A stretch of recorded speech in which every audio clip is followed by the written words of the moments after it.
আসসালামু আলাইকুম সবাইকে। আজকে হচ্ছে 19শে আগস্ট সুরা বাবার বার্থডে। তো দেখলাম ঘুম থেকে উঠে সে সুন্দরভাবে এসে ড্রয়িং রুমে বসলো এবং সেই ইউটিউবে সে গান ছাড়লো হ্যাপি বার্থডে সবুজ। সকালবেলা উঠে ইউটিউবে গান ছেড়ে নিজেকে নিজেই উইশ করতেছে।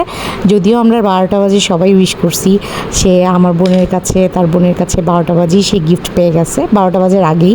তো আমি ওর জন্য একটু পোলাও রান্না করলাম, একটু গরু মাংস রান্না করছি আর একটু মুরগি রান্না করলাম। তো আমার দুই কাজের আপাকে দিয়ে দিছি, তারা চলে গেছে।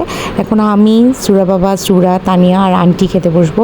তানিয়া অনেক সিক, এই কারণে আন্টি আসছে। আমার খালাও ছিল, কালকে চলে গেছে। তো সুরা আবার এখানে হচ্ছে একটু লেবু দিয়ে, লবণ দিয়ে, মরিচ দিয়ে খাচ্ছে। সে আবার খুব টক খেতে পছন্দ করে। তো বিকালবেলা হচ্ছে গিয়ে মমিনুলকে দিয়ে আমি একটু চিকেন ফ্রাই আনালাম। সুরা কেক কাটতে চাচ্ছিল।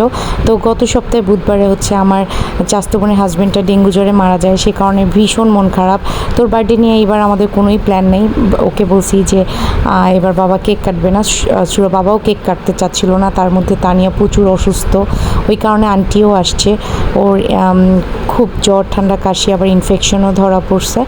তো আসলে বাসার পরিস্থিতি ওরকম ভালো না, সবার মন মানসিকতা খুবই খারাপ।